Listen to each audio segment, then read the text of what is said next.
Следната програма е овозможена од пријателите и партнерите на Джойс Мајер службите. Ние ги судиме луѓето за малите нешта кои ни иритираат, а ние имаме многу поголеми проблеми. Но ако ѓаволот може да не задржи зафатени, гледајќи во се што е неправилно со сите други, тогаш ние остануваме слепи за нашите собствени проблеми.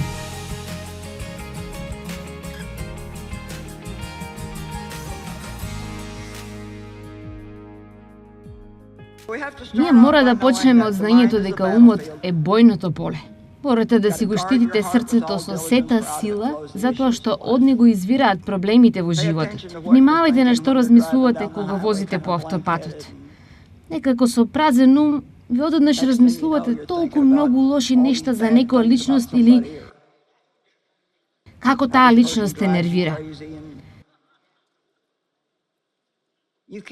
Не можете едноставно да ја поседувате таа работа, да продолжите да размислувате на тоа и да медитирате на истото. Треба да речете не, а тоа е добар збор за да го научите на глас. Не, јас ќе размислувам за нешто што ќе ми користи, а не нешто што ќе ме налути и ќе ми изнервира.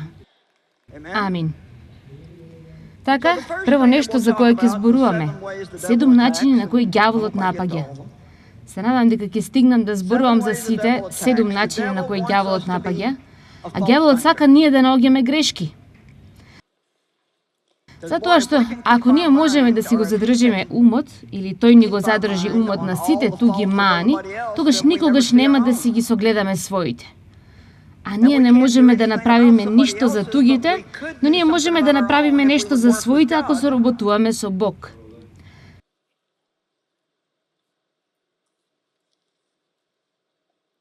Ѓаволот сака ние да бидеме обвинувачи, фокусирајќи се на грешките на другите и останувајќи слеп на нашите собствени грешки. Ако некој верник не гледа ништо погрешно во себе си, а доста погрешно на другите, тогаш ѓаволот победил. И сите друштвени мрежи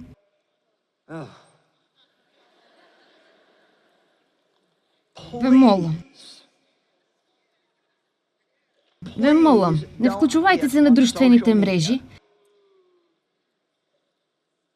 и не им кажувајте на сите ваши пријатели за се што некој друг направи. А се што правите е ширење на озборувања кои не знаете ниту дали се вистините и дури да е вистина, според Библијата, ние не треба да ги шириме. Срекна сум што ракоплескате, но јас сакам да го сватите ова. Немојте, како дете Божјо, да се вклучувате на тие страни и да ширите клеветење и озборување.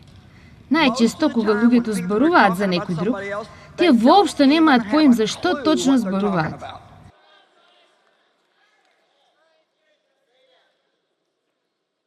Ние имаме само една надеж во ова време во кое живееме. А вие ќе ме слушате како зборувам за тоа вечерва. Јас ќе зборувам за тоа преку викендот. Ние имаме само една надежда да излеземе од хаосот во кој што се наоѓаме, а тоа е љубов.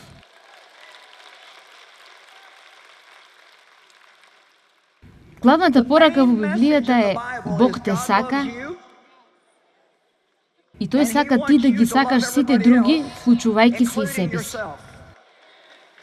Тоа е кралскиот закон на слободата според апостолот Јаков. И ако ние го сториме тоа, тогаш ги исполнуваме сите заповеди и сите пророци. А така, ако ти ги сакаш луѓето, ти нема да ги судиш, ти нема да ги озборуваш, нема да ги кажуваш нивните тајни, затоа што љубовта не спречува од правењето на тоа. Па, кога и да ги правиме сите тие нешта, ние не чекориме во љубов.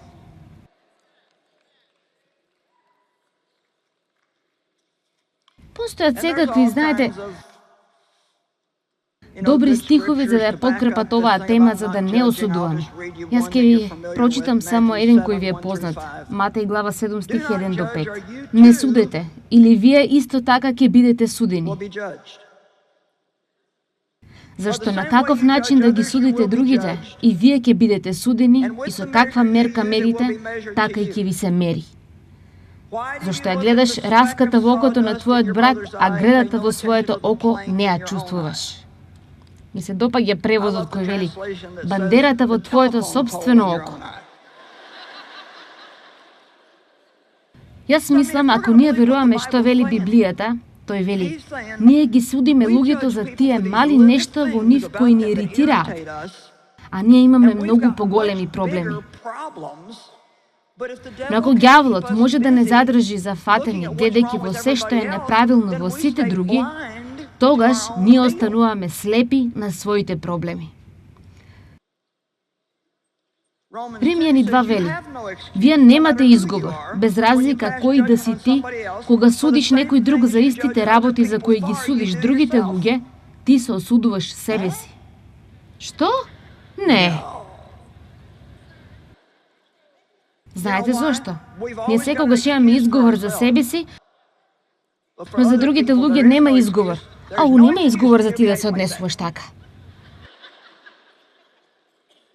Јас велам, ние ги гледаме другите преку лупа, а на себе си со розови очила. Да се вратиме до Матеј 7. Зошто ја гледаш раската во окото на твојот брат, а гредата во своето око не ја чувствуваш? Како ќе му кажеш на твојот брат, чекај да ти изведам раската од окото, кога постојано има греда во твоето око? О, ти лицемеру, извади ја прво гредата од твоето око, а потоа ќе видиш јасно како да ја извадиш раската од окото на твојот брат.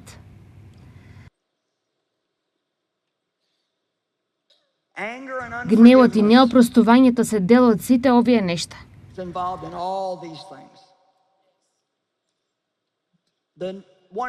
Тогаш еден од многуте проблеми кои ги имаме во светот денес е омразата. Омразата, разделбата. Тие се во црквата, помеѓу деноминациите, секако и во светот, но ние нема ниту да се обидеме да зборуваме за нив, да зборуваме само за нас. Се прашувам колкумен од вас сте дошли овде денес, кои што можете да кажете со искрено срце, дека не постои никој, ниту една личност на која сте им лути во моментот или од која сте навредени.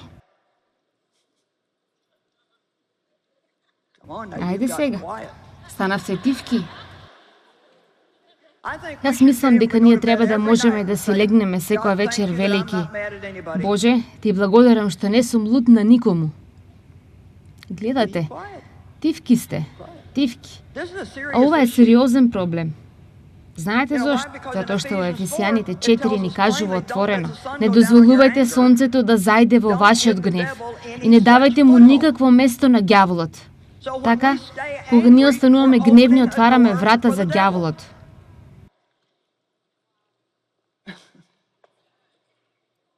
Не легнувајте си гневни. Ајде, се сеќавам на тие години кога бев глупава, кога се легнував гневна на Дејв. Мислам, јас можев да спијам на работа од душекот затоа што јас не сакав тој да ме допира. Јас нема да го допирам него.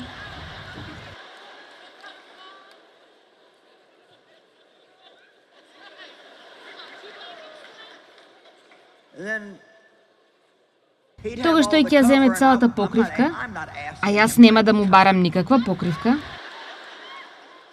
Тогаш јас само лежев таму и мрзнев цела вечер. Тој се спиеше прекрасно.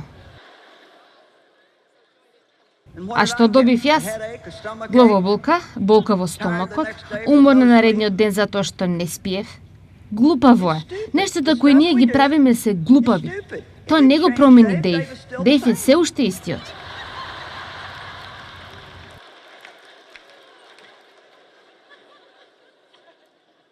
Само сега, јас се променив и тие нешта не ми сметаат повеќе. Хајде, може ли да ви ја пренесам пораката? Бог не е заинтересиран да ги промени сите луѓе за кои ти мислиш дека ти сметаат. Тој те довел овде за да те промени тебе, за да тие не ти сметаат повеќе. Бог нема да се ослободи од се во светот што те нервира тебе. Тој сака ние да дојдеме до моментот каде што тоа нема да не нервира. А токму тоа е духовна зрелост. Знаете ли што? Толку е кратко времето за кое сите ние сме овде. Ајде да не го пропуштиме и да не бидеме мизерни целото време за нешто за кој не можеме ништо да сториме. Вие не ме слушате? Ти не можеш да го промениш твојот сопруг. Па јас ќе пробам. Ајде пробај. Ќе се сретнеме наредната година и јас ќе ти ги кажам истите нешта повторно. Ајде, се сеќавам со децата кога растеа. Ако планираш да живееш во мојата куќа, ајде, колку мен од вас сте им го кажале тоа на вашите деца? Ако планираш да живееш во мојата куќа.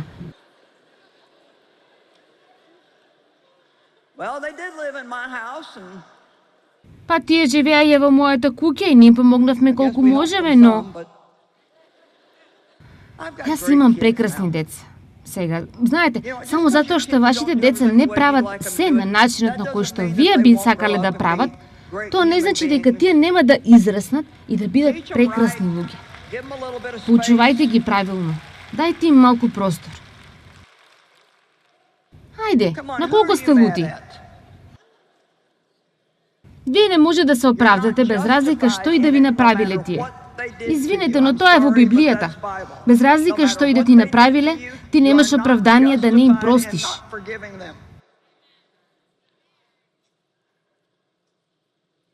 Сега, ајде, немојте мене да ми се лутите. Рано е.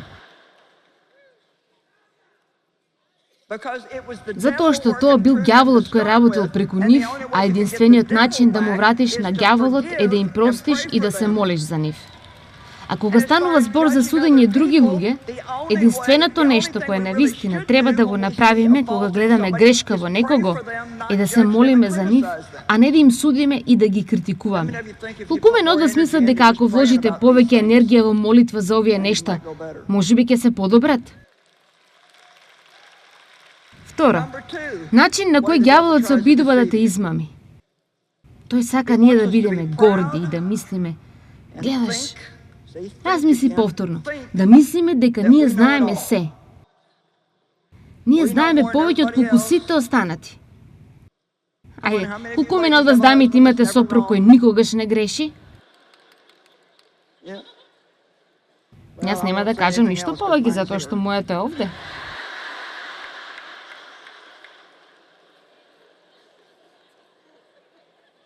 Вие знаете, обвинувањето е всушност плод на гордоста. Мора да бидете толку внимателни да не мислите дека вие сте над другите. Можеби навистина имате некои силни дарови и таленти и можеби вие сте побрзи отколку другите, или вие учите побрзо од другите, но тоа е само затоа што Бог ве дарувал на тој начин. Вие не сте ги бирале своите дарови и другите луѓе не ги бираат своите. Довери се на Господ со целото свое срце и не се потпирај врз твоето разбирање. На сите твои патишта покори се на Него и Тој ќе ги исправи твоите патишта. И се допаѓа стих 7, на вистина. Не биди мудар во своите собствени очи.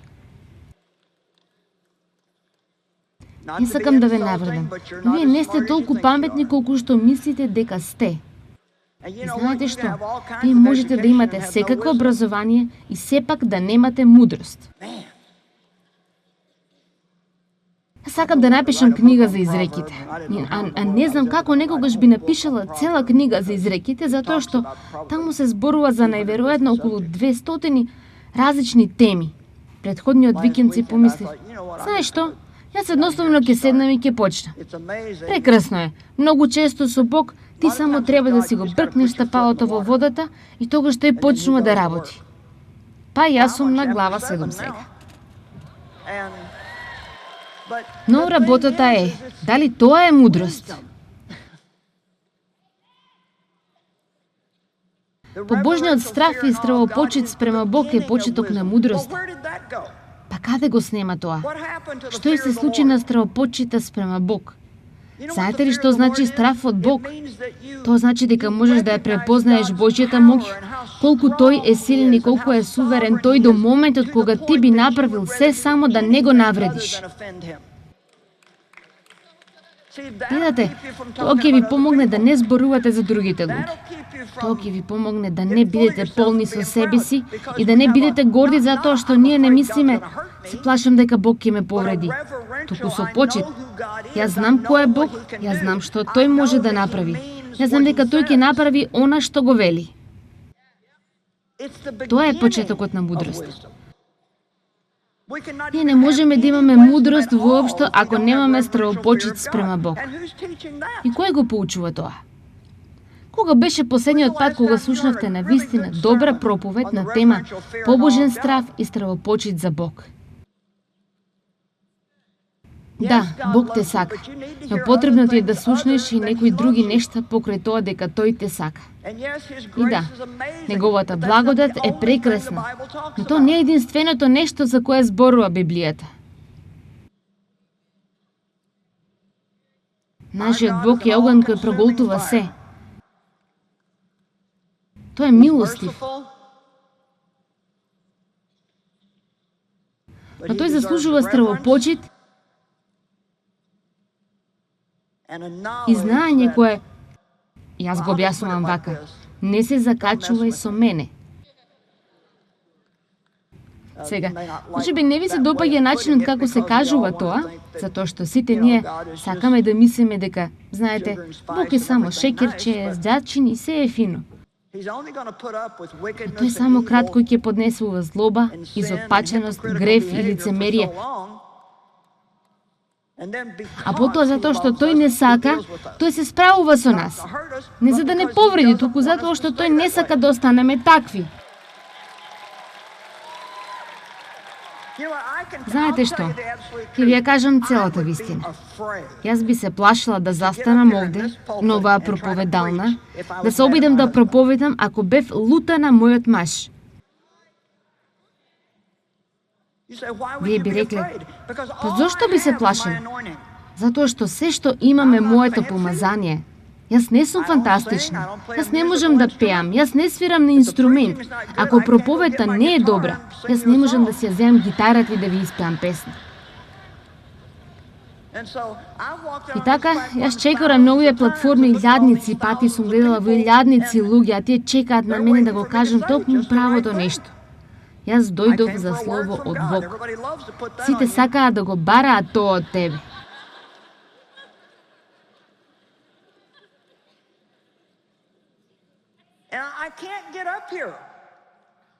И јас не можам да дојдем овде гневна, огорчена и навредена и да глумам. Ако сакате да го носите Божјото помазание, мора да го живеете животот. Можете само да имате лепенка на колата. Мора да го живеете животот и мора да го живеете кога никој не гледа.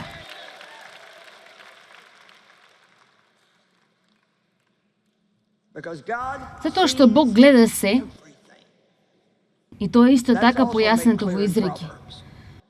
А не бидете мудри во своите очи. Јас му велам на Бог постојано, јас не можам да го направам ова без тебе.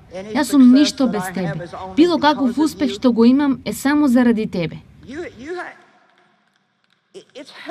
Здраво е да се потсетиш себе си дека ако Бог не ти помогне, ти си готов. Знаете, Павле беше навистина интелигентен. Не знам колку дипломи било можно да имаш во времето на Павле, тој ги имал. Јас мислам дека образованието е прекрасно и велам, заврши се што можеш. Јас познавам некои луѓе кои се толку паметни и понекогаш посакувам и јас да бидам толку паметна. Но знаете што? Јас повеќе би имала мудрост, која е всушност побожен здрав разум. Јас повеќе би имала здрав разум, отколку да имам ДР позади моето име. Јас имам ДСД, диплома од Светиот Дух.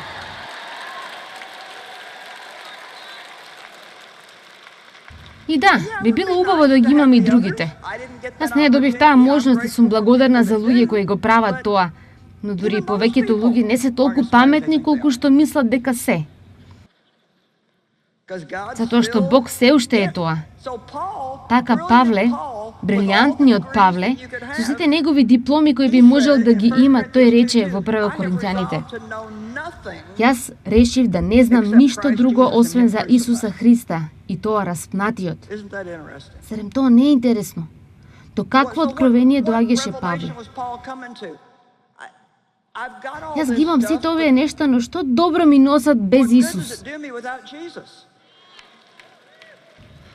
Трето, ѓаволот сака ние да мислиме. Сите речете, мислиме. Дека Бог не слуша и нема да ги одговори нашите молитви. Така, или ние нема да се молиме, или нема да истраеме во молитва. Затоа што молитвата е најверојатно најопасното нешто за ѓаволот. Кога праведен човек се моли, огромна моќ е овозможена. И ќе ви кажам, не знам зошто, но само во последните 2 години јас обрнувам се повеќе внимание на моите молитви. И тоа едноставно ми изненадува. Нештата кои Бог ги прави за нас, ако само го побараме тоа од Него. И повеќето нешта за кои зборувам дури не се огромни нешта, туку мали нешта. Но работи кои ми значат толку многу, нешта кои прават да знам дека Бог се грижи за мене и дека тој работи во мојот живот. Матеј 7 вели: моли и продолжи да молиш, барај и продолжи да бараш, чукај и продолжи да чукаш. Ние мора да бидеме упорни. Јас нема да замолчам, Боже, додека не видам пробив. На Бог му се допаѓа тоа. Нема му се допаѓа таква упорност. Тоа не е дрскост, тоа е упорност. Моли за се. Се што ти се случува, едноставно моли се. Ова утро јас бев спремна да излезам од вратата и мојата асистентка рече: си ги ставили леките? Јас реков: оу. Јас заминував токму во моментот кога требаше да излезам за да дојдам тука, кога сакав да бидам тука, а сега требаше да се вратам и да си ги ставам леките. Па првото нешто кое го реков беше: Господе, ми требаш, ти ми требаш денес да ми помогнеш најпрво да си ги ставам овие леки. И тој го стори тоа. Ми помогна. Тогаш ни текнува да речеме: ти благодарам. Ајде, молете се, молете се, молете се, молете се за се. Не мора да бидете со лицето на земја или на колена, во орманот, во темнина или со затворени очи. Мислам, добре да ги имаме тие издвоени моменти со Бог. Аз го имам тоа секоја утро, но молете се преку целиот ден и не дозволувајте ѓаволот да ве лаже и да ви вели дека Бог не ги слуша вашите молитви. А вие би рекле: да, но работата што јас имам сгрешено, зашто Бог ми ме слушал? Затоа што вие не чекорите во вашето име, вие чекорите во името на Исус. Проширениот превод вели дека кога чекориме во името на Исус, ние представуваме пред Бог се она што е Исус. Зарем не ви се допаѓа тоа? Јас барам ти да го направиш ова за мене во името на Исус, не затоа што јас заслужувам, но затоа што тој заслужува. Јас ве охрабрувам да запомните дека нам ни е потребно да бидеме предпазливи за лагите на непријателот во нашите животи. Ајде да се молиме на наш начин, ни секој ден и да бараме од Бог да ни открие лагите во кои можеби веруваме.